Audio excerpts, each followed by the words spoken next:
Finalizamos hoy, y agradeciendo su paciencia, con otra conversación del Circuito 1 que teníamos pendiente de Ciudades y Ríos en Movimiento, Desafíos y Oportunidades. Invito ahora al escenario como moderadora a Viviana Rodríguez, directora de Desarrollo Urbano Pro Bogotá Región, a Joseph Canal Molina, secretario general de MedCities, a Juliana Calambrayo, presidente de la Comisión de Movilidad Urbana, a Joaquín Meiso, subdirector de Gestión Ambiental, a Pedro Facundo Olivellas, magistrado del Tribunal Administrativo de Córdoba, y a Juan Manuel González.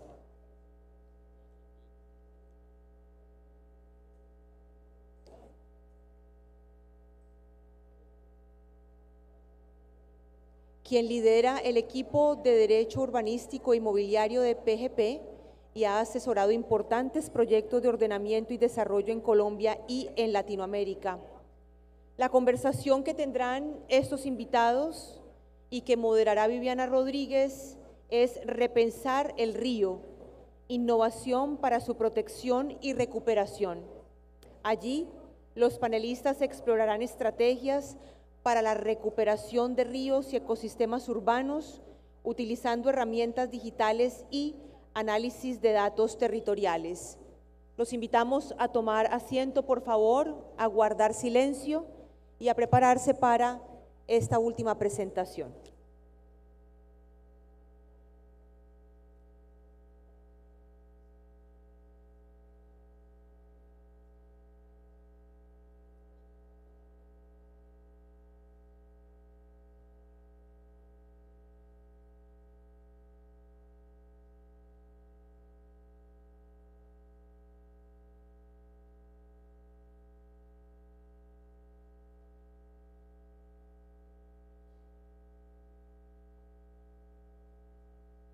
Muy buenas noches.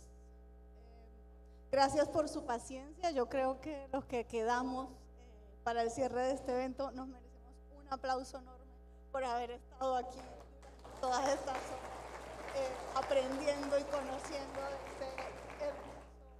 de este hermoso foro que nos organizaron en la ciudad de Montería. Bueno,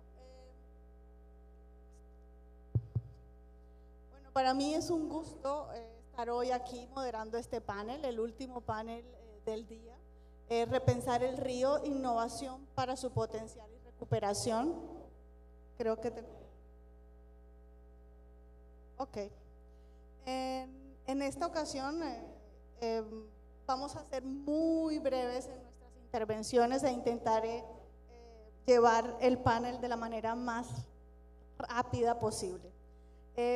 Para iniciar, quisiera contarles a manera de contexto que vengo de Pro Bogotá Región, soy la directora de Desarrollo Urbano Sostenible y he trabajado por muchos años en temas de sostenibilidad, reconstrucción de ecosistemas urbanos, y este es un tema que me apasiona y agradezco enormemente la invitación que me han hecho desde la Alcaldía de Montería para participar. Iniciamos entonces con las presentaciones de nuestros panelistas y voy a dar la palabra a Juan Manuel González, compañero de trabajo en Bogotá, y a quien le cedo la palabra para que iniciemos esta conversación sobre innovación para la recuperación de los cuerpos hídricos.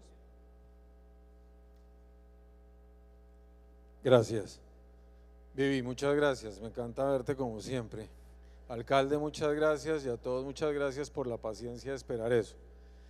Voy a decir lo que uno debería decir en una hora en 5 minutos. Y voy a arrancar por lo que dijo el alcalde esta mañana. El alcalde nos invitó al sector privado, porque aquí voy a hablar es como sector privado. El alcalde nos invitó al sector privado a que nos unamos en la solución del río. La solución del río no puede ser solamente un tema del sector público, sino que también es un tema del sector privado, y de eso voy a hablar. Solamente quiero decirles una cosa, queremos en el sector privado y creemos en el sector privado en estos referentes urbanísticos. Y miren que lo primero que ponemos es Montería, el río Sinú. Montería se volvió un referente mundial de cómo se ha manejado el río, la zona de ronda, su protección como un instrumento fundamental para la vitalización de todo el territorio urbano.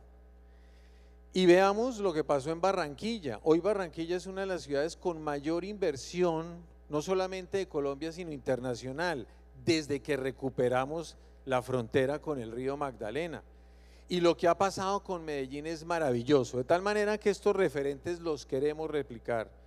Y también tenemos un elemento fundamental, queremos replicar esos referentes, alcalde, con también referentes para desarrollar arquitectónica y urbanísticamente lo que viene después del río, porque lo que no podemos seguir pensando es que vamos a recuperar en la zona de ronda del río, pero no vamos a resolver todo el problema urbanístico alrededor de lo que sigue después del río. Y esa es la propuesta que les traemos hoy.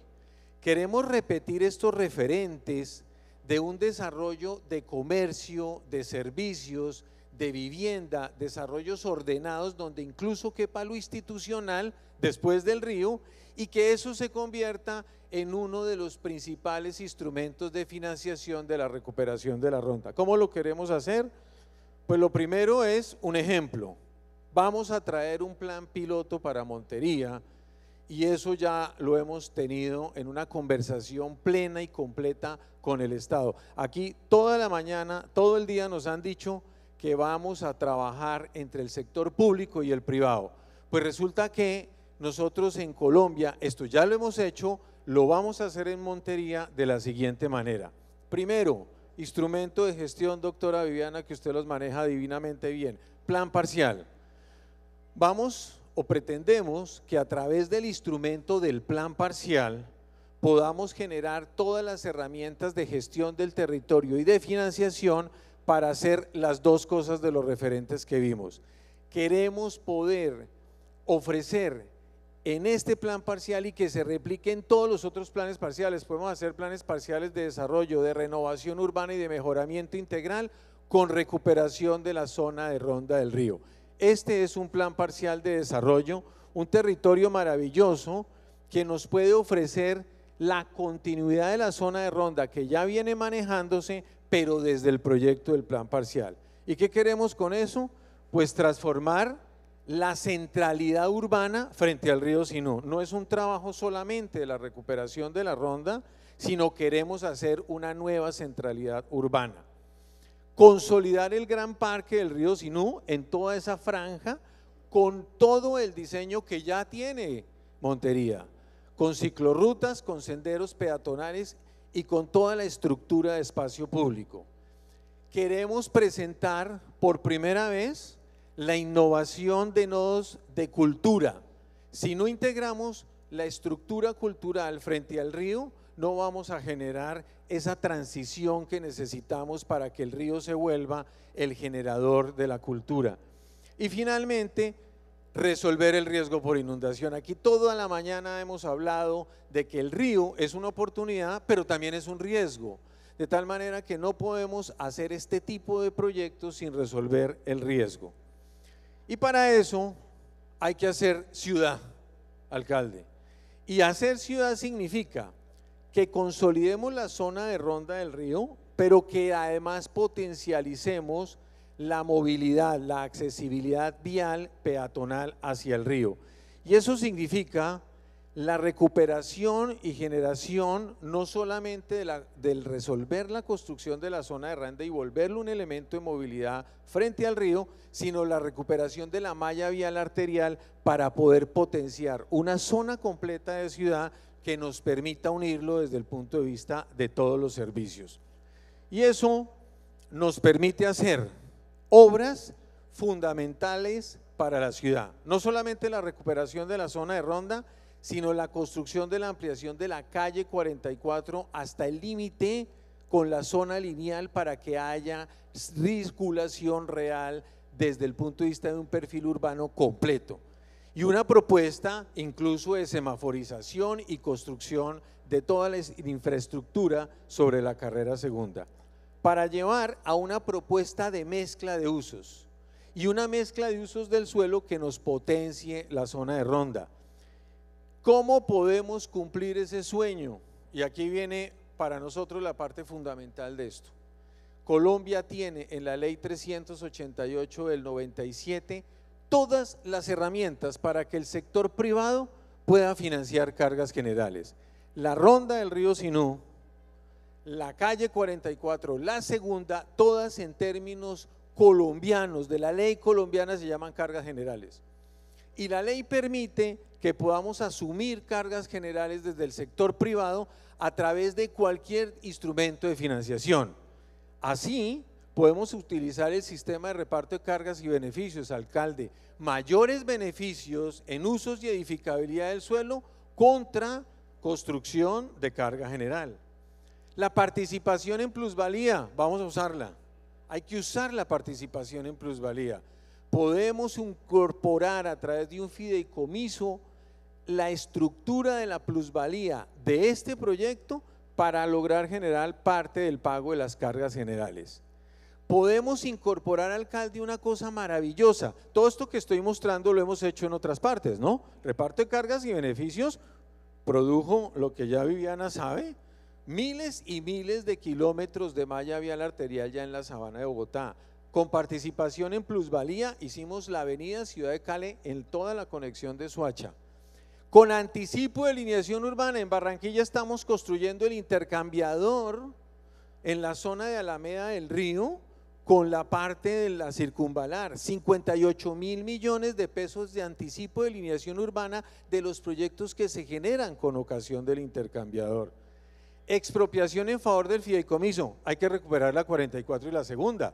El sector privado puede poner los recursos, si hay que llegar a las expropiaciones, resolver las ocupaciones ilegales, y aquí se vuelve muy importante, señor alcalde, activar el operador urbano. Acá ustedes tienen un banco de tierras, hay que activar el operador urbano, que firme los compromisos en el plan parcial, ponemos los recursos para las expropiaciones, se hacen las expropiaciones necesarias, se incorporan al fideicomiso y crecemos el espacio público.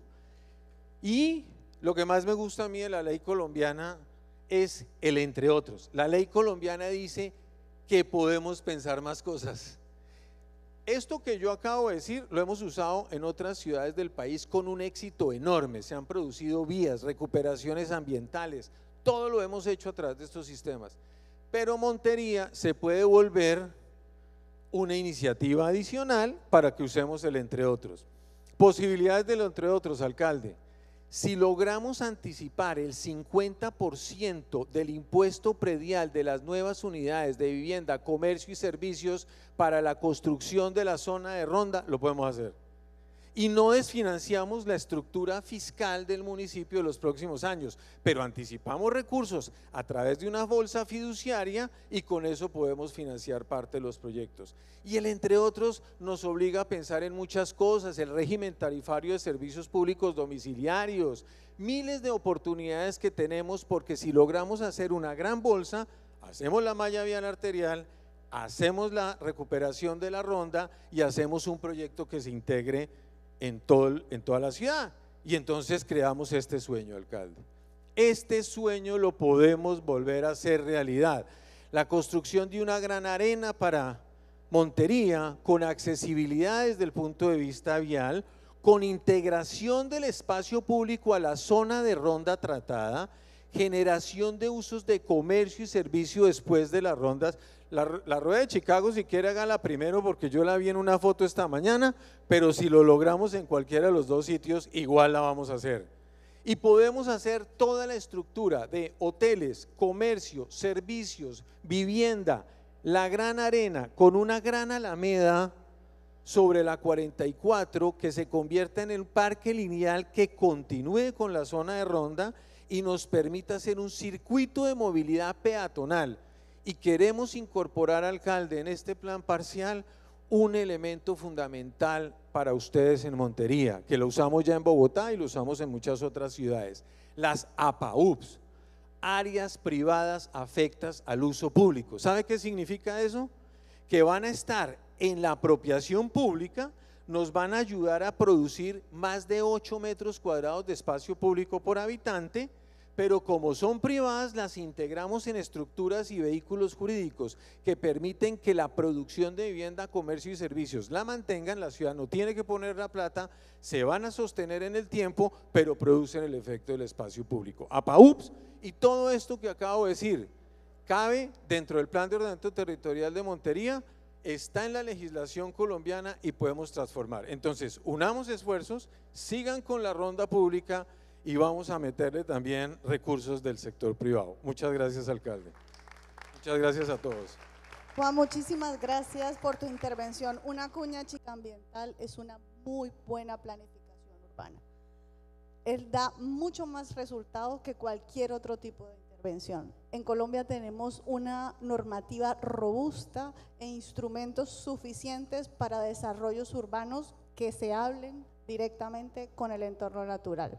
Ahora quisiera pasar y darle la palabra a Joseph Canals Molina, secretario general de MedCity, quien nos va a hacer una intervención de unos proyectos muy concretos y su aplicación específica en estos temas de innovación. Bueno, muchas gracias, buenas tardes. No sé qué ser hasta ahora, si contar un chiste o hacer el modelo peripatético de Chica, que también es útil para distraerles. Gracias por estar aquí aún y sobre todo alcalde. No sé cuántos alcaldes estarían aquí como usted aún todavía, por tanto agradecido por esta muestra de interés. Parece obvio, pero no es obvio, no sería obvio para muchos alcaldes. MedCities tenemos el placer y gracias Edna también por pues, poder colaborar. Nuestros 2 miembros que nos representan acá, aparte de mí mismo como secretario general, pues han sido el área metropolitana de Barcelona y por supuesto Montpellier, que es nuestra presidencia. Déjenme primero dedicar, cuando hablamos de derechos ambientales, de protección ambiental, también hablar de derechos humanos. Me permito esta licencia de este activista, amigo, Francisco Javier Vera Manzanares, no sé si lo conocen, un chico joven, activista ambiental colombiano que está exiliado en Cataluña, en mi país, por decir lo que piensa, por defender los derechos de los niños y del medio ambiente, y creo que también es una buena oportunidad para intentar reivindicar que todo el mundo sea libre de decir lo que quiere, como quiere, en este caso además como protección del medio ambiente y de los derechos humanos. Es muy triste que este chico no pueda, hace 5 años que no puede volver a su país, que es este. Y bueno, pues quería darle un homenaje también a él que trabaja tanto por lo mismo que nosotros trabajamos aquí. ¿Qué es MedCities? MedCities, me permito contarles un poco, y creo que vamos a lo práctico, ¿no? También a bajar un poco ahí el papel de las autoridades locales. MedCities nace, si me permiten, es una historia de amor, por un mar, el mar Mediterráneo, un mar que está muy castigado y una historia de abuso también de ese mar, ¿no? que está siendo tan castigado. Como decía nuestra presidenta Claire Hart, el Mediterráneo es la segunda región del planeta más afectada por el cambio climático tras el Ártico. En el Ártico es muy evidente porque se funde, estamos fundiendo el hielo. En el Mediterráneo lo que nos pasa, como contaba, se están extremando las lluvias y los fuegos. La menos frecuencia de lluvia, pero más torrencial, más dañina, el fuego muy intenso, terriblemente intenso, de sexta generación, no sabemos cómo controlarlos. Y desde las autoridades locales, esa historia de amor es cómo compartimos este espacio juntos, cómo trabajamos juntos por el bien de la protección del patrimonio natural y también de los ríos y de la costa mediterránea. Nos gusta llamarnos que somos la autoridad, la voz de las autoridades locales mediterráneas, desde un punto de vista muy pragmático, muy pragmático. Este es nuestro mapa. Y ahí, pues aquí la presencia de 81 autoridades locales de todo el Mediterráneo. Es un lugar especial en el mundo porque son 3 continentes en un lugar relativamente pequeño del mundo, con un mar prácticamente cerrado, que se calienta un 20% más que la media planetaria, la zona del mar y su aire que hay encima, y todo lo que implica esto en necesidades, en escasedad de agua, en riesgos, en inundaciones, etcétera, lo que ya replicaba. Me permito también aquí hacer un sentido homenaje a nuestros miembros de Palestina, Gaza, Betlén, Ramallah, que están sufriendo un terrible genocidio y esto lo sufren nuestras autoridades locales. Quiero dar ese enfoque. Nuestro alcalde de Gaza, aún vivo, pero con 2 hijos muertos y con 5 personas de su equipo municipal asesinadas. Pues quería tener también un recuerdo para ellos. Estos son 81, cada vez más trabajamos de manera muy pragmática. Voy a ir pasando. Los principios que nos guían son el desarrollo sostenible, la crisis climática, el desarrollo económico y equitativo. Los ámbitos temáticos somos muy pragmáticos, como digo, hacemos proyectos y luego transferimos entre todos nuestros miembros de manera muy pragmática. Nos consideramos un ejemplo de ODS 17, que es la colaboración de las instituciones para lograr los otros 16. MedCities no deja de ser eso, una asociación de entre iguales, pero incluso de escalas muy diferentes, como Esmirna o Barcelona, el área metropolitana de Barcelona, 3 millones, casi 4, a municipios de 15, 20.000, 50.000, 200.000. Porque los retos son de diferente escala, pero son los mismos. Y eso también lo entendemos. Nuestra Asamblea General, ya he contado, AMB, Área Metropolitana de Barcelona, es la Secretaría y Montpellier es la Presidencia. ¿Qué ofrecimos a MedCities? Que puede inspirar, nos parece que puede inspirar también a otras regiones del mundo. Ofrecemos a nuestros miembros visitas de estudio comparativo, como el alcalde contaba que ha hecho en otros lugares de la región. Nosotros lo hacemos en el ámbito mediterráneo. Siempre me gusta decir, yo que he sido alcalde, y contra todo pronóstico, a veces los alcaldes nos olvidamos que también son seres humanos y lloran entre sí, les gusta llorar mucho entre sí. Es una manera de decir que es muy útil contarse las dificultades que tienen los alcaldes unos a otros y cómo se encuentran esas soluciones hablando con otros alcaldes. Da igual si son de otro color político, de otro país, los retos son los mismos. MedCities es esto, una plataforma de intercambio de conocimiento y también genera cohesión humana entre los alcaldes, entre el personal que trabaja técnico. Eventos y seminarios y formaciones y workshops que hacemos a través de nuestros proyectos para mejorar esas capacidades de nuestros miembros para responder a los retos. Tenemos esta plataforma que les invito a visitar, MedUrban Tools, donde encontrarán proyectos muy pragmáticos, casos de estudio, voces de expertos en experiencias muy concretas, y voy a ir aterrizando a los ríos, por supuesto. Somos también, tenemos un papel político de defender el papel de las autoridades locales en las agendas internacionales, los ámbitos que trabajamos, movilidad, renaturalizar las ciudades, gestión de residuos, los proyectos que hicimos, por ejemplo, el año pasado, los ámbitos. ¿Qué hacemos respecto a los ríos? Yo me quiero detener un poquito. Los principios. Me parece que es muy importante, y lo digo en este caso como ecólogo y urbanista. Hablamos también de cómo podemos adaptar al río. Hemos querido dominar a los ríos, los cursos de agua, y al final nos han acabado dominando a nosotros a través de inundaciones otra vez. Es importante también intentar de que tenemos que no intentar dominar, que el curso de agua pasa por ahí por millones de años, por varios motivos geológicos, etc. Es importante adaptarse. Y lo que nos inspira en nuestros proyectos que hacemos, financiados por la Unión Europea, y también forma parte de una de las misiones de la Unión Europea, es que tengamos un concepto holístico, origen de la fuente hasta el mar. Prevención de contaminantes, prevención de plásticos, recuperación ecosistémica. Importantísimo que tengamos esta visión. Los ríos no son canales de agua para nuestro goce o nuestra actividad económica solo. Son fuente de vida muy compleja que estamos alterando. Y a veces también es importante, y eso lo emana una normativa de la Comisión Europea, de la Unión Europea, practicar el principio de precaución y de no intervención. A veces es importante actuar con renders que hemos visto preciosos en diferentes ciudades, en Montería, para que la gente pueda acceder al río. Pero también es muy válido el principio de no intervención, de considerar que a veces no intervenir es la mejor solución. No intervenir si algo está bien, si está mal es la restauración pasiva. Es un elemento importante en el cual también trabajamos. ¿Cómo podemos, descontaminando, como aquí habéis hecho, hacer inversión en descontaminación, en el tratamiento de aguas residuales? Eso le permite al río renacer, como ha pasado en el río Besós, en el área metropolitana de Barcelona. Es importante saber que hay lugares donde debe ir la gente, porque permite amar, conocer, pero hay lugares donde no debe ir la gente también. También es bueno, o sea, que haya lugares de preservación, de no intervención. Este es un principio que está inspirando también las nuevas políticas de la Comisión Europea y de los proyectos que hacemos. Y participamos en instrumentos de apoyo político como la Carta de la Misión de la Unión Europea sobre Océanos y Aguas, que les invito, está abierta fuera de la Unión Europea también a comprometerse ustedes quizá con algunas acciones que pueden reflejar en esa carta y que les da una promoción también política, ¿por qué no merecida?, de que nosotros estamos haciendo esto. Esos son los compromisos, es la Carta de la Unión Europea sobre la Misión de Protección y Descontaminación de Océanos y Agua. Uno de los proyectos que hacemos es el Dialogue for Nature de la Comisión Europea, que tiene como objetivo preservar el patrimonio natural también desde las autoridades locales.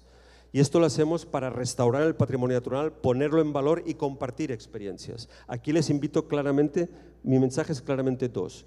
Uno, que estamos identificando soluciones de gobernanza transferibles para sustentar la restauración y conservación del patrimonio natural a través, por ejemplo, de contratos ambientales con entidades de la sociedad civil o de la academia que pueden hacer ese papel que quizá la administración pública no tiene capacidad de hacer, pero bajo la dirección de la administración pública para proteger y restaurar algunos ámbitos. Esos contratos ambientales pueden volverse contratos fluviales de protección del río y es un ejemplo que les podemos facilitar información, y también cómo hemos incidido públicamente a través de este proyecto en un elemento tan importante como es la Ley de Restauración de la Naturaleza de la Unión Europea, que es de la Unión Europea pero que puede inspirar otros territorios del mundo también, de cómo se marcan unos estándares de reintroducción o de protección de la naturaleza desde el urbanismo, por ejemplo, que el urbanismo tiene una obligación de proteger o de compensar la presencia de la biodiversidad y de la naturaleza en determinados ámbitos urbanos. Y quiero poner énfasis en cómo hemos incidido ese reglamento de la Unión Europea, marca que tiene que haber unos pactos nacionales de restauración, que implicará también a las ciudades. Y nosotros hemos querido incidir desde este proyecto, que no solo es de MedCities, es de varias instituciones, en cómo enfatizar el principio de precaución para detener una mayor degradación, por tanto, no intervenir cuando sea posible, priorizar la restauración pasiva, a veces evitando la contaminación es suficiente para que la naturaleza haga su cauce. Eso nos da más garantías a veces que incluso ser restauración activa, que puede ser fallida algunas veces. Esos dos principios me parecen claves, que también me gusta insistir en que los alcaldes sean capaces también de incorporar esos criterios de no solo querer inaugurar cosas, y lo digo otra vez como exalcalde, sino también de proteger sin intervenir. ¿Por qué no? Eso también es un valor en sí mismo que se puede contar a la ciudadanía y que hay gente que le gusta. No digo que no haya que hacer espacios donde se disfrute, también tiene que haber espacios donde no haya intervención. No voy a entrar en más detalle de esos mecanismos de financiación, de recuperación de humedales, de fomentar la gobernanza, la comunicación. Y otro proyecto en el cual intervenimos le pega a la misión de restauración de los océanos de la Unión Europea y que pretende trabajar para la descontaminación del mar Mediterráneo a través del origen en la fuente. O sea, por tanto, trabajando en Cuenca, en la descontaminación de los ríos, en evitar la llegada de plásticos, de químicos, de orgánicos. Y quiero ponerles, tenía una versión original en inglés que había un enlace, no lo puedo poner, pero si están interesados, hay una página web donde tenemos la plataforma de soluciones innovadoras en descontaminación y protección de ríos, humedales y zonas costeras, que intervienen en aspectos como son los empresariales, tecnológicos, sociales y de gobernanza, de todos los tipos, que pueden inspirar quizá a algunos de ustedes si son autoridades locales o técnicos municipales. Aquí hay un par de ejemplos, uno sobre recolección de basura en ríos y mar y otro sobre limpieza de ríos, prevención de recogida de plásticos, pero los hay, como digo, de procesos políticos, de gobernanza con la ciudadanía. Hay varios, está en Blue Mission Med, ahí te encuentran esa plataforma, se los podemos facilitar. Y por último, poner en valor estas políticas ambientales con un premio que es el de Blue Rivers and Lakes. Ha habido varias iniciativas premiadas, por ejemplo, en ese tipo de contratos ambientales. Una de las iniciativas premiadas es de mi país, de Cataluña, donde la Agencia Catalana del Agua ha sido premiado por hacer varios contratos con la sociedad civil para proteger humedales y ríos dentro de Cataluña. Son algunos ejemplos que promueve la Unión Europea también reconociendo y en los cuales MedCities quiere participar, porque una vez hemos acabado estos proyectos, todo ese corpus de conocimiento muy práctico, guías de intervención, autoanálisis, planes de manejo, lo socializamos entre los 80 miembros de MedCities, de manera muy pragmática. Ayudamos a capacitar y quizá en esta fórmula tan pragmática de trabajar en red les puede inspirar en otras partes del mundo. Me saltó eso, otras partes del mundo, pues que puede ser interesante. El trabajo en red es importantísimo, clave para acelerar los cambios, como decías, alcalde, al principio, para aprender unos de los otros. Y también lo decías, y no tanta gente lo dice, aprender de los errores para ahorrar tiempo y dinero. Eso también nos gusta promocionarlo desde MedCities. Obviamente trabajamos con otras instituciones y en documentos tenemos nuestra propia visión de cómo las autoridades locales deben actuar en la protección de los ecosistemas de costa y de ríos. Y para finalizar, no lo hacemos solo, lo hacemos con alianzas con varias instituciones del mundo, sobre todo de la región mediterránea, pero nos hace muy felices poder estar aquí y como hablamos con nuestra presidenta, hacer intercambios en otras regiones del mundo donde como redes podamos aprender. Hemos hablado a veces con biodiversities, por ejemplo, de la CAF, ¿no? Hay elementos en los cuales creemos que nos podemos encontrar. Muchas gracias. Merci, Josep. Ahora, gracias por ponernos en contexto y mostrarnos a través de proyectos concretos qué es una ciudad inteligente y cómo hacer uso eficiente para la planificación, ejecución y concreción de proyectos es una verdadera ciudad inteligente que a partir de la innovación puede promover desarrollos transformadores. Ahora quiero darle la palabra a Juliana Calamayo, presidente de la Comisión de Movilidad Urbana de Lima, quien nos va a contar un poquito de su experiencia. Sí, gracias. Solo para simplificar es Calambrollo, sí, pero bueno, no pasa nada. A ver, yo vengo a contarles de algo totalmente distinto de lo que se ha hablado todo el día. Voy a traerles y compartir con ustedes cómo hemos trabajado el proyecto especial paisajístico del río Rímac. Entonces, esto es simplemente poder darles las herramientas para que todos los actores que estemos aquí y que nos planteemos una recuperación integral de una masa de agua, como puede ser un río, tengan una visión que nos permita trabajar optimizando recursos.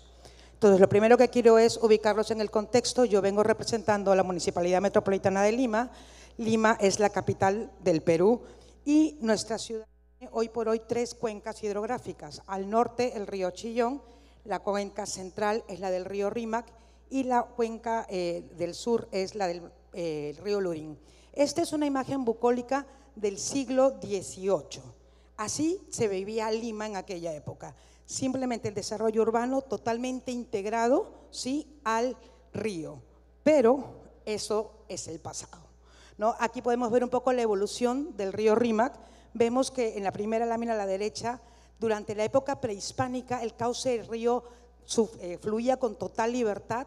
Luego tenemos la fotografía del siglo XVII-XVIII, donde ya hay un desarrollo urbano mucho más denso, y luego la situación actual, donde vemos que el cauce del río Rímac está totalmente encajonado y se ha disminuido en más del 50% de lo que debería ser su margen habitual.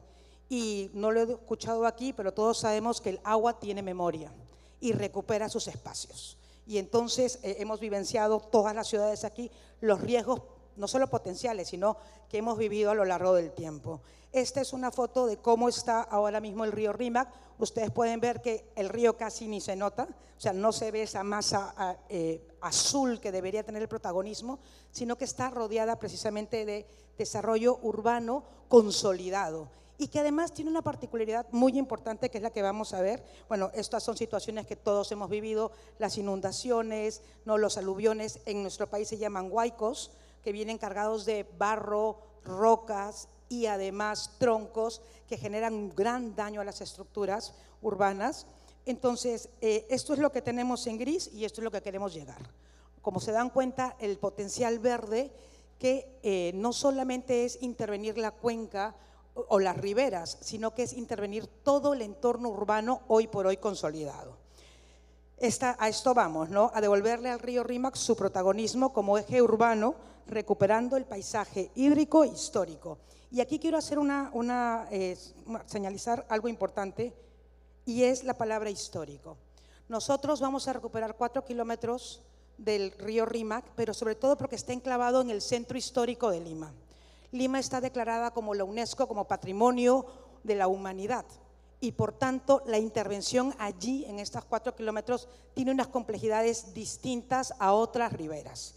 Dicho esto, los objetivos los tenemos todos claros: mitigar el riesgo, promover la movilidad urbana sostenible, devolverle al río su papel como recurso y mejorar la relación del entorno. Y es volver a repetir una frase que aquí se ha dicho mucho, ¿no? Hemos crecido con las ciudades dándole la espalda al río, y ahora queremos como ciudad voltear hacia el río y llevar a los vecinos hacia el río y llevar a los turistas hacia el río y no esconderlo, que vamos a ver durante la presentación que lastimosamente todavía hoy escondemos el río a través de murallas en nuestra Lima.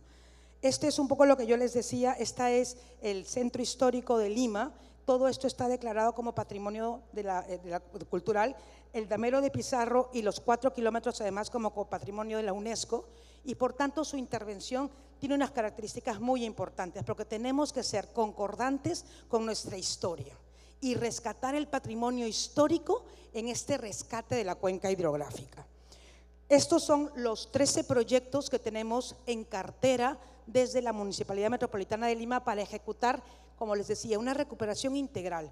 Hablamos de recuperar barrios, calles, plazuelas, ¿no? Y todo el entorno a las márgenes marginales del río. ¿Cómo hacemos esto? Y por eso es que yo les decía que esta es una exposición un poco distinta, porque una de las cosas que hemos intentado desde la Municipalidad Metropolitana de Lima es que este rescate sea armonioso, que no solo se trate de poner ladrillo o sembrar árboles o buscar nuevos ecosistemas, sino de un estudio detallado de todo el entorno natural, ¿sí?, endémico de la zona. Para esto lo primero que se hizo se desarrolló este catálogo de especies vegetales ribereñas especializadas para el río Rímac, consiguiendo del primero poder buscar las ubicaciones del río, ¿no? Cuáles son las márgenes más profundas, las terrazas, las orillas, las terrazas medias, identificar qué árboles endémicos crecen de manera natural y son resilientes en función de cuánta humedad tiene, qué pasa si se inunda, sobrevivirán a qué tipo de inundaciones, y también identificar todos estos especímenes vegetales que tienen directa relación con las aves, de tal manera que podemos reconstruir y recrear lo que se conocía como el bosque ribereño del río Rímac, de las primeras diapositivas que les puse, donde estaba claramente cómo era el río Rímac hace ya varios cientos de años, ¿no? Y de tal manera que cuando uno tiene ya especificado este catálogo, cuando uno proyecta un plan pequeño específico de recuperación, puede saber específicamente qué vegetación se puede sembrar, en qué nivel y para qué cosa y funcionalidad. Y esto agiliza que luego los proyectos de recuperación más específicos tengan el impacto adecuado en el ecosistema que se quiera tratar.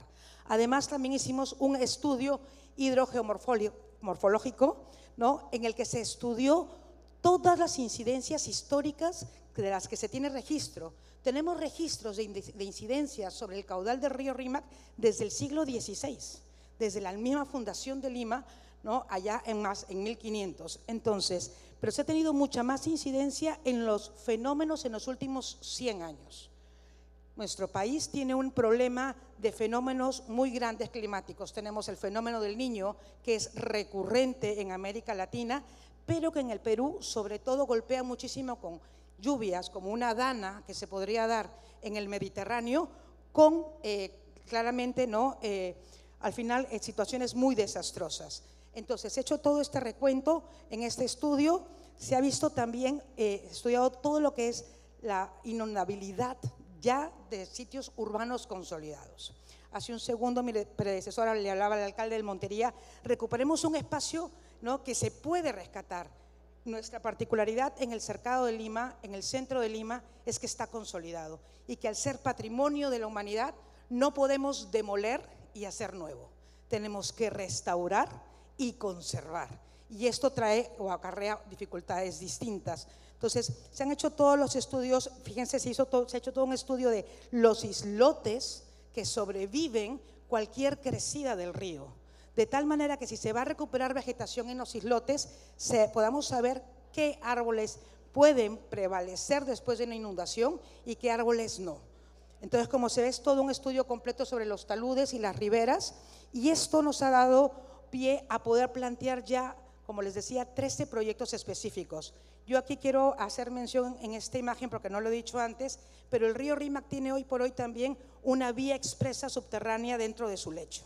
Entonces, no solamente está encajonado en las márgenes de la ribera, sino que también está encajonado en su lecho. Y esto también complica el poder rescatarlo de manera adecuada, ¿sí? Entonces, bueno, pues hemos trabajado todos estos proyectos buscando de alguna manera el cierre de brechas de movilidad urbana, de interpretación cultural y de espacio público que están contenidas en la regulación nacional y también en todas las regulaciones internacionales. Esta es la lista de los 13 proyectos.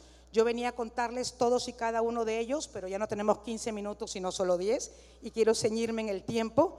Entonces, voy a ir diciendo cosas muy chiquititas importantes. Esta es la Plaza Santa Rosa. La Plaza Santa Rosa es un proyecto emblemático y muy bonito porque está al pie de la Basílica de Santa Rosa de Lima. Santa Rosa de Lima es una de las santas peruanas que tiene mucho fervor y que está al pie del río. Y se ha buscado que en este proyecto se integre el fervor cristiano, ¿no?, la cultura propia de Lima con el río. Y una cosa muy interesante en este proyecto es el espejo de agua que se ha planteado, es decir, que se pueda proyectar la orilla del río, ¿no?, hacia la Basílica de Santa Rosa. Este otro proyecto que también es muy bonito es el Paseo de Montserrat. ¿Y por qué es un proyecto interesante? Porque en el Paseo de Montserrat históricamente pasaba un canal de riego prehispánico, que lamentablemente durante el siglo XX ha sido totalmente enterrado y ya es imposible su recuperación total. Pero en el Paseo Montserrat estamos buscando recuperar por lo menos un trecho de este canal prehispánico, ¿no?, de tal manera que podríamos tener, me parece que ahí está la imagen, ¿no?, una visión histórica de cómo sería la réplica del canal prehispánico. Y como les digo, muchos de los proyectos en el centro de Lima tienen que responder a este respeto cultural de patrimonio de la humanidad. Voy a pasar brevemente, porque solamente para que se hagan una idea de la cantidad de proyectos y que todos tienen que ver con recuperación de espacios públicos, de calzadas, de calles, de peatonalización, para que los vecinos tanto del Lima Cercado como del Rímac puedan acercarse al río. Este proyecto es muy bonito, me estoy deteniendo en este otro, que es la Plaza de Toros, la Plaza de Hacho. Este proyecto, ¿por qué es interesante? Porque además tenemos muy cerca de allí, y es parte del proyecto, el puente Trujillo, que es un puente que data del siglo XIX. Y la idea es poder tener esta conectividad entre un lado y el otro. En este otro proyecto solamente me voy a detener en este espacio, que es la recuperación del Parque Central. ¿Y por qué es interesante? Ustedes pueden ver en las imágenes una línea naranja o amarilla, que no es una señalización podotáctil, sino que es el Capañac. El Capañán era el camino del Inca, el camino del Señor. Entonces se está recuperando ese espacio histórico y también se recupera los vestigios arqueológicos del molino, el primer molino de Lima, el primer molino del Perú en realidad, ¿no? Y luego, como último proyecto, como sus últimos son el proyecto de Chabuca Granda, que Chabuca Granda es una persona emblemática en nuestra cultura, ¿no?, una cantante del criollismo.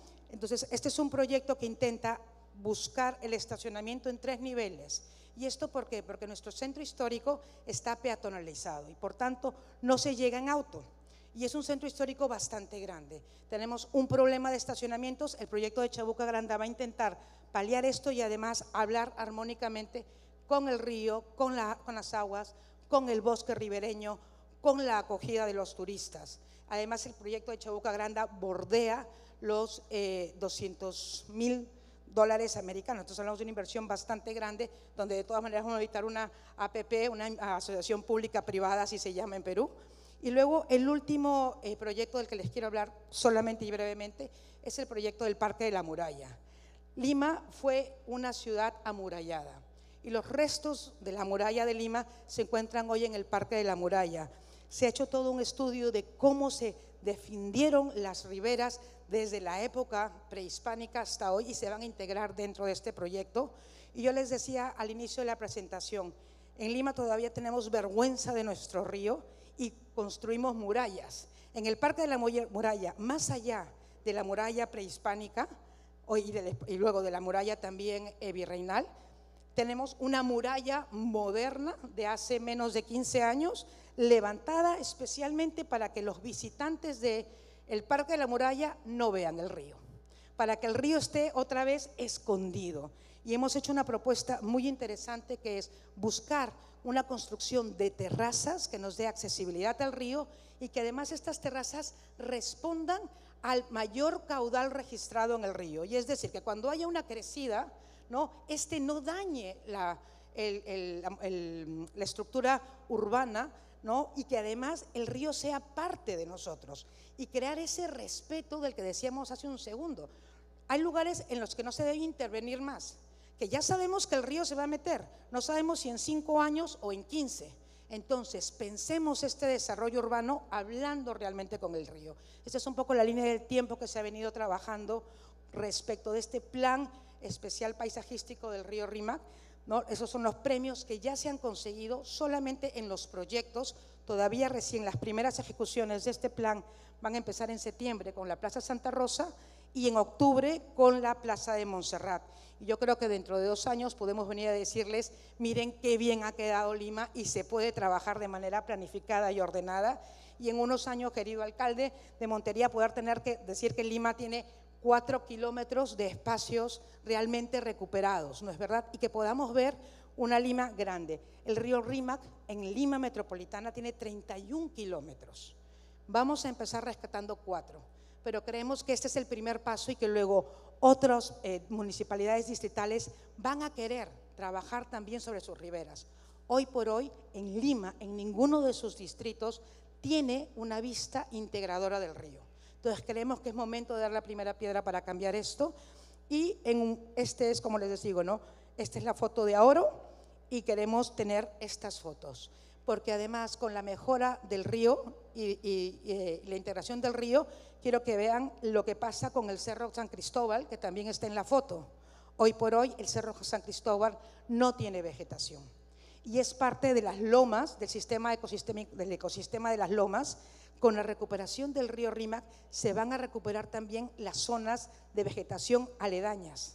Entonces es realmente un proyecto que va a impactar muchísimo y antes de despedirnos queremos agradecer a la CAF porque no podríamos haber avanzado todo lo que se ha avanzado si no fuera por la cooperación de la CAF que nos pudo financiar todos estos proyectos que poco a poco iremos viabilizando. Muchas gracias.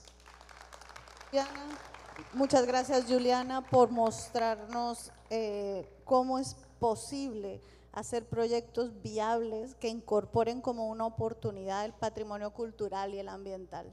Muchísimas gracias. Demos la palabra entonces a Joaquín Meis, director de Gestión Ambiental de la Ciudad de Panamá, quien nos va a contar 2 estudios de caso muy importantes sobre recuperación de ríos y áreas costeras.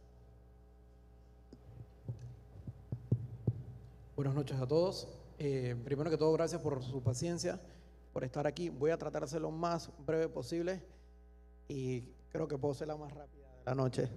Ok, el día de hoy voy a ser un poco transparente con ustedes. Nosotros cuando llegamos a la gestión en este periodo, recibimos las arcas del Estado pues prácticamente con más deuda que recursos y eso nos limitaba mucho para poder ejecutar todos esos planes o esas buenas ideas que habíamos rescatado en campaña o que habíamos finalizado o habíamos visualizado antes de llegar a la mesa. Cuando nosotros nos llegamos a la mesa teníamos 2 opciones, prácticamente quejarnos del gobierno pasado o buscar la forma de lograr el objetivo que nosotros teníamos. ¿Y cómo lo hicimos? De 2 formas. Uno, involucrando a la empresa privada, que juega un rol muy importante y más que somos un gobierno nuevo, ahí había muchas empresas privadas pues que tenían fe o tienen fe en el trabajo que nosotros queremos lograr. Y a la misma vez involucrando a la ciudadanía, que también juega un rol muy importante, y de nada vale la cantidad de millones que podamos gastar si la sociedad no se une y se alinea a la visión que tenemos nosotros como gobierno. Entonces, en ese punto agarramos dos objetivos. Uno, como les acabo de comentar, que es la corresponsabilidad al hacer ciudad. Es un trabajo en conjunto entre ciudadanos, gobiernos locales, gobierno central, empresas privadas, ¿ok? Tuvimos la gran ventaja de que por más que haya diferencias políticas, compartimos la misma visión con el gobierno central. En Panamá está el gobierno local, está el gobierno central. El gobierno local lo dirige el alcalde y debajo del alcalde vienen representantes. Entonces, el alcalde comparte las mismas visiones con el presidente, que es el gobierno central, y obviamente el presidente delega funciones a sus ministros, que nos hace más fácil completar la visión que nosotros tenemos y que a la misma vez le prometimos a los ciudadanos. A la misma vez le damos el acceso a oportunidades. ¿Cómo hacemos el acceso a oportunidades? Como hay muchas empresas privadas que donan, nosotros tenemos algo que se llama SC, que es prácticamente servicios a la comunidad. Y este servicio a la comunidad, nosotros, aprovechando el alcance que tenemos en diversas redes sociales, hacemos un tipo canje.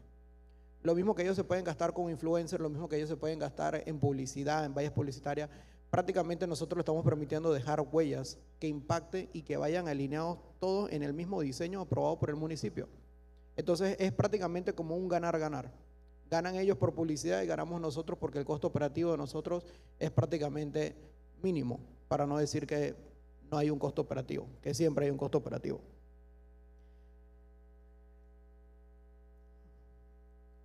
Ok, al contar con el punto 1 del objetivo de la corresponsabilidad al hacer ciudad, ok, hemos optado por la reutilización de aguas residuales para riego de jardines municipales. En Panamá, el gobierno central tiene una planta potabilizadora que es la que limpia antes de que llegue a la bahía. En gobiernos anteriores, estas plazas, aceras, puentes, etcétera, se limpiaban con aguas de río o inclusive agua potable sacada de hidrantes, cosa que nosotros no podíamos permitir visualizando la parte ambiental. Entonces hicimos un pequeño convenio con esta planta de saneamiento, donde la agua que ellos ya tienen preparada, que no es y no va a ser para el consumo humano, nos la ceden a nosotros para nosotros no tener que recurrir al agua potable, ¿ok?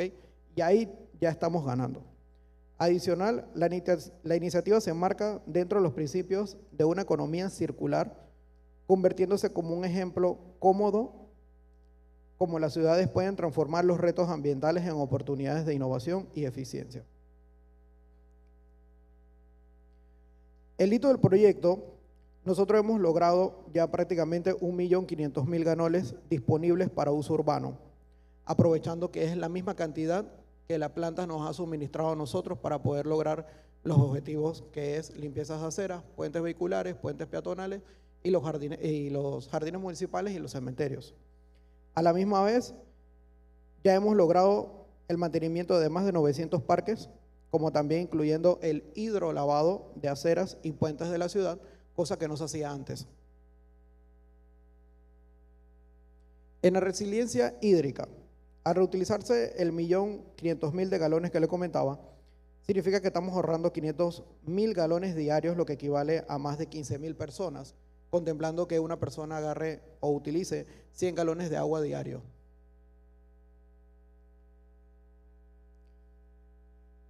Ok, ¿cómo obtenemos el uso y el agua tratada? El cisterna del municipio de Panamá dosifica el agua que nos da la planta y a la misma vez ya nosotros nos dirigimos hacia los diferentes puntos. Tenemos una ruta, tenemos una programación, principalmente se utiliza más que todo en verano que en invierno, que es donde está la época seca, y principalmente en invierno nos dedicamos a la arborización. Así como tenemos la reutilización de aguas, contamos con la restauración y la biorretención. ¿A qué me refiero con esto? Dentro de nuestro plan de infraestructura verde se realiza la siembra semestral de 5.000 plantas de biorretención, como por ejemplo los otoes. Son plantas interesantes porque son sistemas de biorretención por sus características que ayudan a romper la compactación del suelo y facilitan la filtración de agua, como también tienen una alta tolerancia a suelos húmedos que se adaptan muy bien a la humedad, lo que hace ideal para zanjas y los jardines. Sin contemplar, obviamente, la parte de la alimentación. A lo largo de la ruta del río se benefician alrededor de 16.361 personas con la biorretención, que ya lo hemos logrado. Es calidad ambiental, reducción de inundaciones, resiliencia urbana y a lo largo del río. Panamá cuenta con 2 ríos. Uno es el río Abajo, o como le dice, el río Matanillo, y el otro es el Matías Hernández. Son 2 ríos principales que nacen en los barrios más populares, pero su desembocadura termina en las áreas turísticas, que es la costa, que es donde muchos turistas ahora están buscando o están optando por una jubilación, pero tienen ese choque, porque lo que se encuentran en las costas son neveras, lavadoras, coolers. Entonces, nosotros ahorita mismo estamos trabajando fuertemente en eso, prácticamente hemos empezado de cero para poder lograr al plan que ya ustedes tienen más avanzado. Lastimosamente nos toca inventar la rueda. Colombia es uno de los países que nosotros más hemos utilizado como un ejemplo, más que es un país hermano, un país vecino, principalmente Cali, Medellín, Montería. Son países, son ciudades que ya hemos visitado porque nos gusta mucho la flora, ¿ok? Y la fauna. ¿Cómo ustedes han utilizado la flora? En Panamá, las zonas rurales conocen a la parte urbana como la selva de cemento, porque en su momento solamente se dedicaron a hacer construcciones, megaobras de muchos millones de dólares, que hoy en día prácticamente mantenemos el mismo clima que aquí en Montería. Y lo que nosotros buscamos con este plan de arborización también en general, ¿ok?, que estamos hablando que son más de 20.000 plantones sembrados al año, es bajar la temperatura dentro de la ciudad y aprovechar prácticamente, como tienen aquí en los las diferentes pilastras, utilizar jardines verticales, principalmente en las estaciones de metro, que son las que tenemos nosotros, que recorren más de 40 kilómetros, y a la misma vez poder optar en estos pHs que son de alta magnitud, también poder lograr los jardines verticales. Con el tema de la limpieza de ríos, que es el saneamiento del litoral pacífico, el Pacífico es donde nace la ruta del canal. El canal es la mayor fuente de ingreso que nosotros podemos tener en el país, y lastimosamente no hay un plan de trabajo para limpiar y que esta basura llegue, que ya ha pasado, a la ruta que transitan los canales diariamente. Con el saneamiento del litoral del Pacífico, exclusivamente Río Abajo y Matanillo, nosotros lo estamos manejando de 2 formas. Primero, con el sistema de biorretención, que estas máquinas nosotros le llamamos Wanda, es una rueda gigante que abarca de extremo a extremo el río y saca todo el tipo de basura, y automáticamente ya están el personal del municipio segregando para ver qué se puede reutilizar y qué no se puede reutilizar. La gran mayoría de estos productos que se sacan o artículos que se sacan, como la limpieza de playas, algunos no son de reciclaje, productos que están cristalizados, hay otros pues que no cumplen con las características y terminan en los vertederos. ¿Qué estamos haciendo ahorita mismo nosotros con estos productos de reciclado? Nosotros estamos los convirtiendo en tapas de alcantarilla. Panamá tiene un problema bastante grande con los habitantes de calle que hurtan estas tapas del material que tienen, porque las recicladoras clandestinas sí se las compran y obviamente ellos continúan con su vicio. La recicladora le interesa la plata, al habitante de calle le interesa su vicio, y los perjudicados somos nosotros los panameños. Entonces, ¿qué hicimos ahora? Toda la limpieza de playa y todo lo que sacamos de los ríos se lo estamos dando a la recicladora. Las recicladoras confeccionan tapas de alcantarillas que cuentan ya con un estudio y que cumplen con las características, porque sabemos que van a aguantar agua, sol y muchos pesos de los carros, principalmente de los camiones, y ya gracias a Dios hemos logrado más de 60 tapas, que ninguna ha sido hurtada hasta el momento.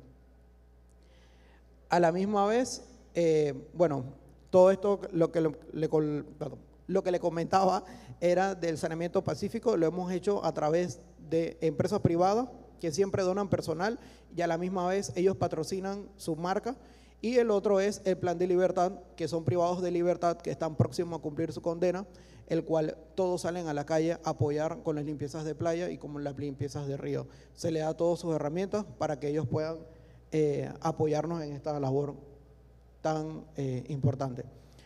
Con el tema de la recuperación del río Matanillo, este es el que yo le digo que tiene la desembocadura o es el más pesado ahorita mismo que tenemos nosotros. Obviamente con la recuperación tenemos mejora de calidad del agua del río, tenemos la mejora del ecosistema y también tenemos las labores de conexión de red de saneamiento de la bahía y principalmente beneficiando a todos los ciudadanos que viven por el área. Ya se me está acabando el tiempo. Con la recuperación de estos ríos, que son los dos principales, obviamente logramos beneficiar a más de 49,000 personas. Estas 49,000 personas son el corazón de la ciudad de Panamá. La ciudad de Panamá representa el 50% de los habitantes, que son 4 millones. Y eso sería todo por el momento. Muchas gracias. Muchísimas gracias, Joaquín. Simplemente complemento tu intervención con algo que conversamos antes de subir, y es que ninguna de estas acciones es realmente contundente y transformadora si no la acompañamos de políticas de educación y cultura ciudadana que ayuden a motivar una transformación real en la comunidad. Muchísimas gracias. Ahora nos acompaña para cerrar este panel Pedro Olivella, el magistrado, quien nos va a hacer una intervención y con él concluimos esta tarde de presentaciones. Buenas. Bueno, los que se quedaron van a conocer un secreto que seguramente algunos estaban preguntando y que seguramente ustedes se preguntan, ¿qué hace un magistrado en un evento esto de ciudades, de técnicos, de urbanistas? Y yo les voy a responder. Creo que habrían quizás tres razones que podrían explicar mi presencia y bueno, y lo cual se lo agradezco al alcalde. Cuando el tribunal en pleno le pidió que queríamos participar, él accedió y nos facilitó este espacio.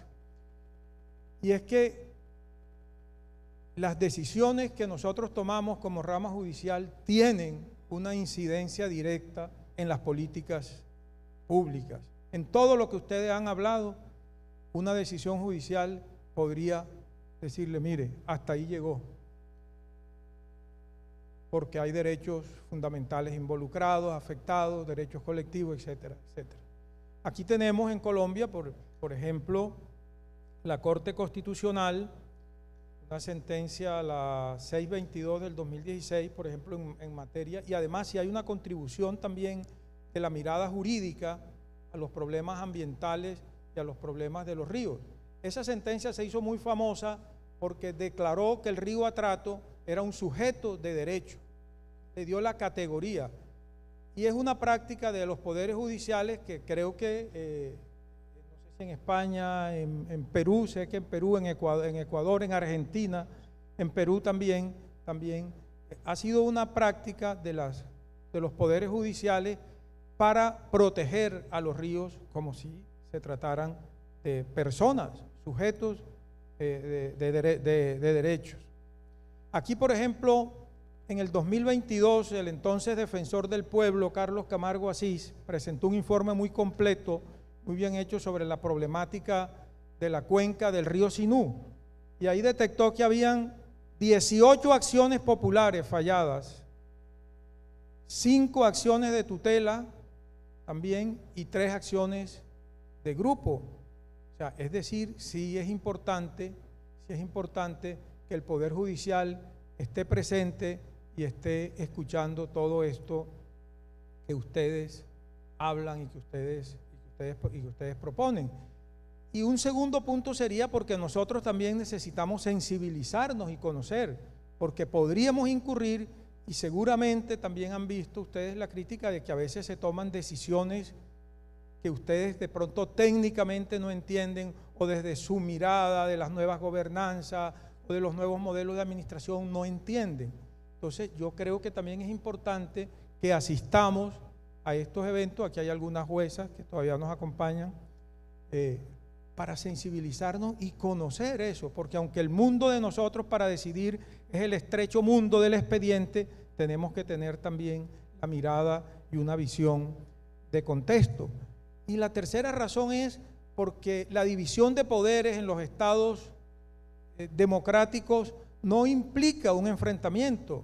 La misma Constitución colombiana nos dice que los poderes deben colaborar armónicamente. Entonces también estamos entendiendo mal el mensaje de la división de poderes. Un poder no es para ponerle la zancadilla al otro poder, sino para colaborar armónicamente en buscar los fines esenciales del Estado y el bienestar general de sus ciudadanos, de sus habitantes y los fines, ¿no?, propios de los estados sociales de derecho como el nuestro. Entonces esa es la justificación por la cual estoy esta noche aquí, y y el ejemplo que traía de esa necesidad era esta sentencia, que ahí la pueden escanear y pueden acceder a completa, una sentencia del tribunal del cual hago parte, que se sacó el 17 de mayo de 2023 y que se las voy a decir brevemente por qué es importante y qué incidencia tuvo. Bueno, un ciudadano presentó la demanda contra el municipio de Montería diciendo que el municipio no estaba haciendo nada por la protección del goce al espacio público y su utilización. El tribunal, o en la primera instancia, nosotros fallamos en segunda instancia, se hizo la verificación de los hechos, se inspeccionó la zona, que comprendió una longitud total de 3 kilómetros y 175 metros. ¿Y por qué hicimos esta clasificación? Porque encontramos que la problemática del río, de la ribera del río, sobre todo la margen derecha, la margen izquierda hoy también tiene su problema, pero esto se hizo más pensando en la margen derecha, tenía problemas diversos en todo el recorrido. Del barrio Santa Fe hasta Puerto Platanito, los que conocen Montería saben que la situación es diversa. Los problemas totalmente diferentes a los que se presentan, por ejemplo, desde el Puente Nuevo, que es la 41, hasta la calle 44, el barrio Sucre. De igual manera, son diferentes los actores y la problemática presentada desde la sede de Afinia, que era la electrificadora, al inicio del Ronda Norte, y muy distintos son los problemas de la ronda, después que termina la Ronda Norte, hasta el barrio San Francisco, que es la parte urbana que atraviesa el río. Entonces ahí nos tocó hacer unas precisiones. Por ejemplo, distinguir el concepto de rondas hídricas y franjas de retiro. En la mentalidad de los abogados, de los jueces, de los asesores, piensan que la franja de retiro era lo mismo que ronda hídrica y que la protección de la franja de retiro, que tradicionalmente en la legislación colombiana es de 30 metros, es lo único que hay que proteger. Entonces, tocó hacer la claridad de que la protección no solo es de la franja de retiro, sino también de la ronda hídrica, que es un concepto más técnico y que no solo incluye esos 30 metros, sino que dice que también hace parte de la zona de aferencia. Aquí no está en la diapositiva, pero se habla de la zona de aferencia y es un concepto que hay que mirar pues todo el impacto del río, hasta dónde es el impacto del río, y eso puede sobrepasar obviamente los 30 metros de la franja de retiro. Y esa ronda hídrica también es objeto de protección, y esa ronda sí puede ser propiedad privada. La franja de retiro no es propiedad privada, pertenece a la nación, es imprescriptible, no se puede negociar, pero en la ronda hídrica sí pueden estar involucrados la propiedad privada. Hicimos una distinción también entre los bienes de uso público y el espacio público, porque consideramos que también son conceptos que no se han asimilado muy bien. Cuando hablamos de uso público, consideramos que como le pertenecen a todos, podemos abusar de ellos, entonces podemos ir a contaminar los ríos, podemos contaminar las playas, porque es de todos. Y entonces ahí hicimos también esa clasificación para efectos de sustentar la decisión. Pero la clave, lo importante de esta sentencia es que utiliza, y hemos buscado y no hemos encontrado que en ningún tribunal de Colombia, ni siquiera las altas cortes, haya utilizado el concepto de derecho a la ciudad como un derecho colectivo. Dijimos, es que no podemos proteger solo espacio público, vivienda para las personas que están en los cambuches al lado del río, trabajo para los areneros o para los lavadores de carro. No, aquí se integra de manera holística toda una situación que solo un concepto amplio puede darnos la solución, y era el concepto de derecho a la ciudad, que lo tomamos de las definiciones y de los estudios que ha hecho ONU Habitat. Entonces miren cómo es importante que conozcamos de todas estas cosas, porque este derecho colectivo, el derecho a la ciudad, no está en la ley colombiana, ni siquiera está en la Constitución consagrado expresamente.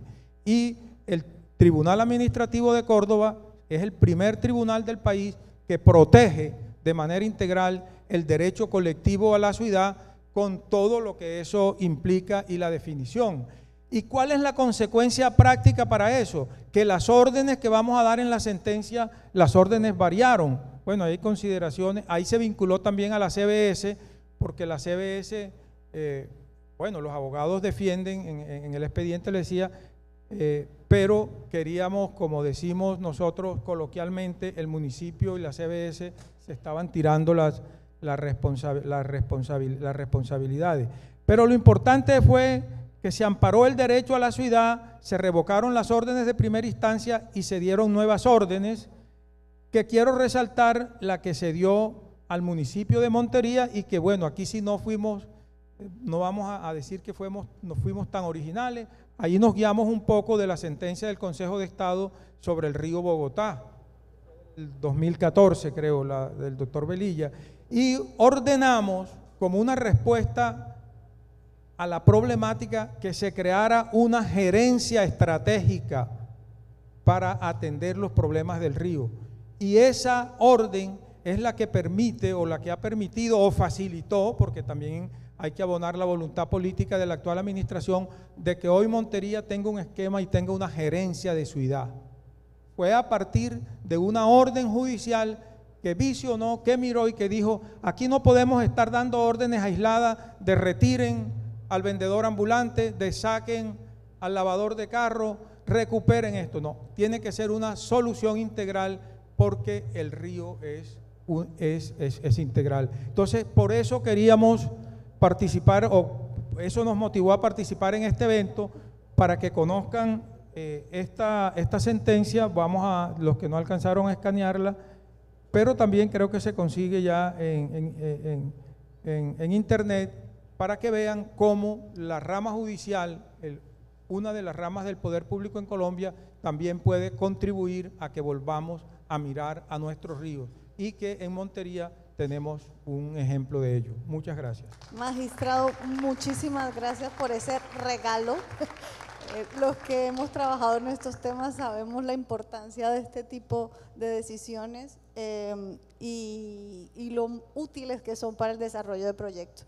No queda más sino cerrar por hoy, darle las gracias a todos por esperar, por escuchar, y bueno, nos vemos mañana. Muchas gracias.